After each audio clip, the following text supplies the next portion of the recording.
Welcome to English Practice Stories.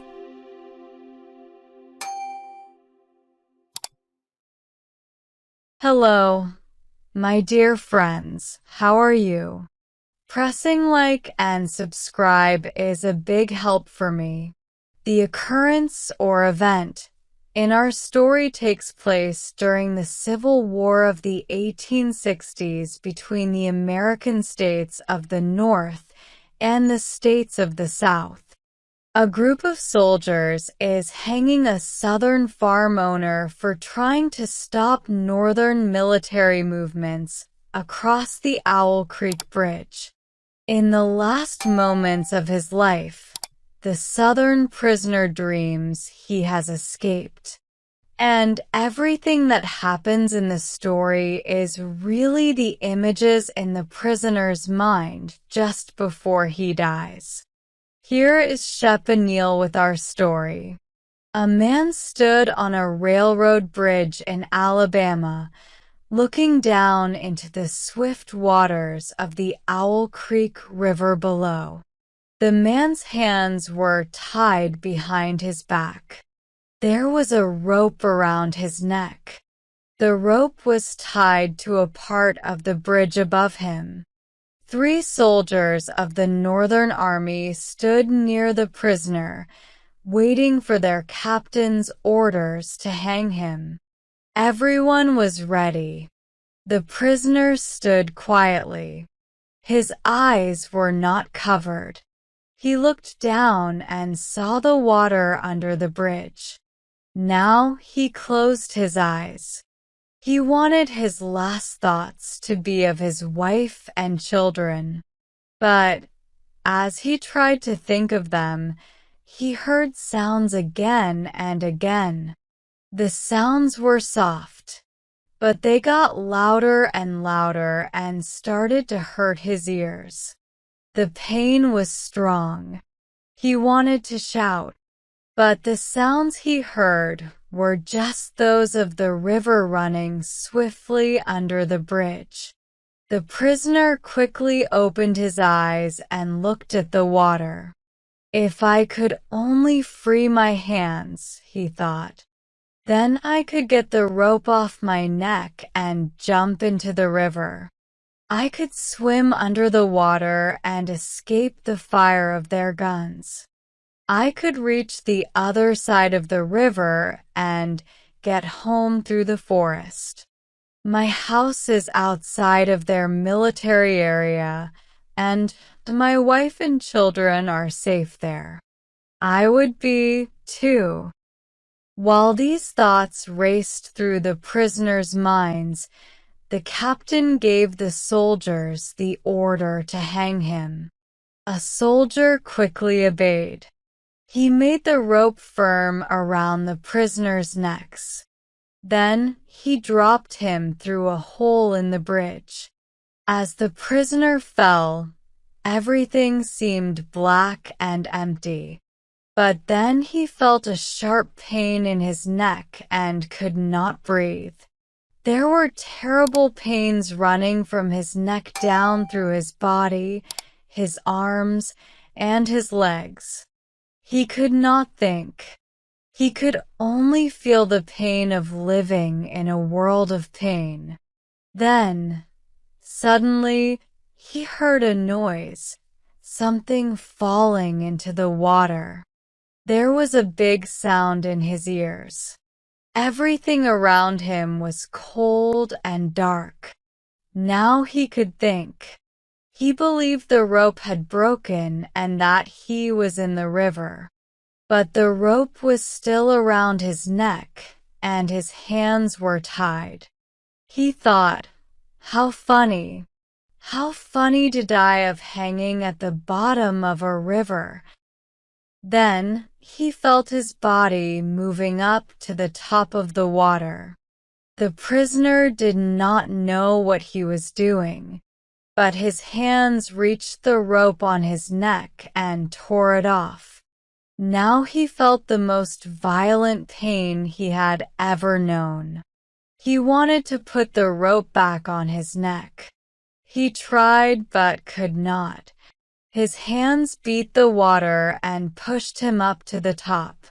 His head came out of the water. The light of the sun hurt his eyes. His mouth opened, and he swallowed air. It was too much for his lungs. He blew out the air with a scream. Now the prisoner could think more clearly. All his senses had returned. They were even sharper than before.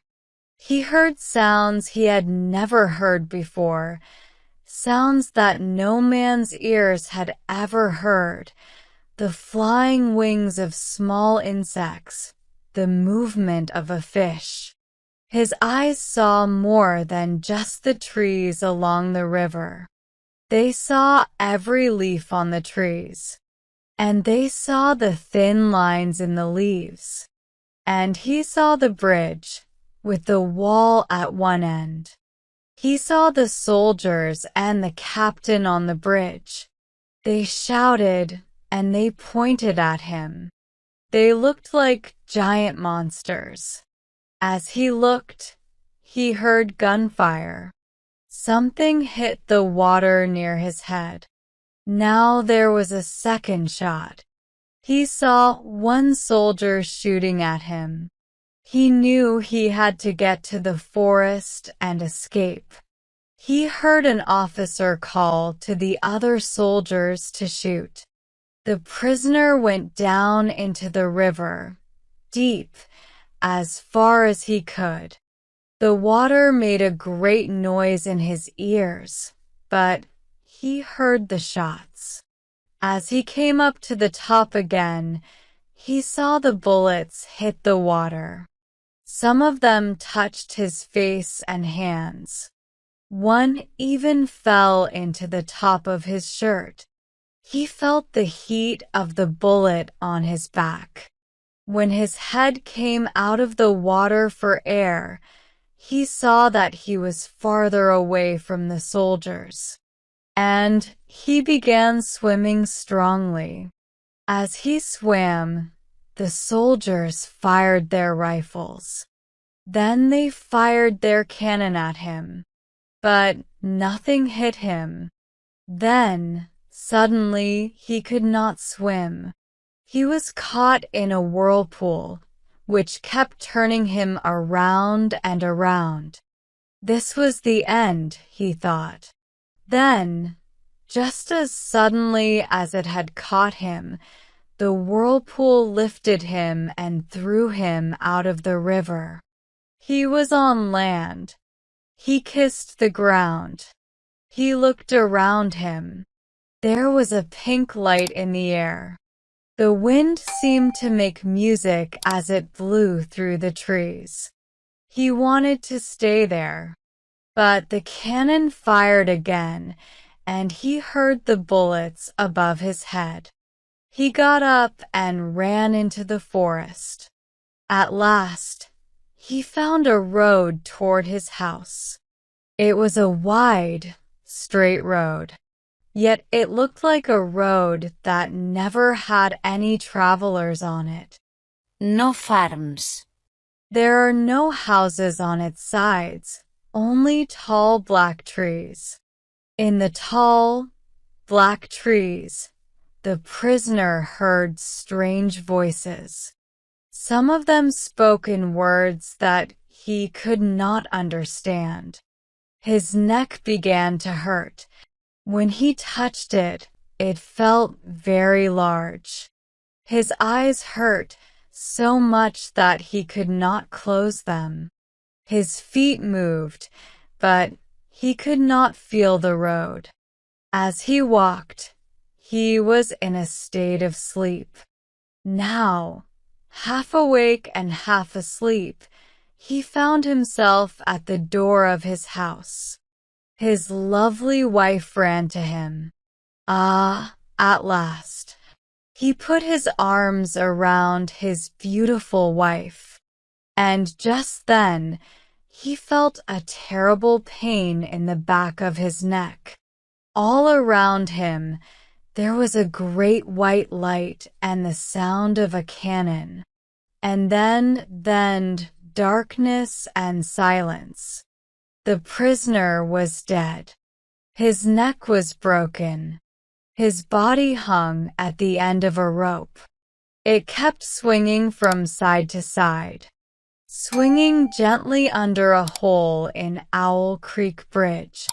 If you like our story, subscribe English Practice Stories channel and click the bell icon.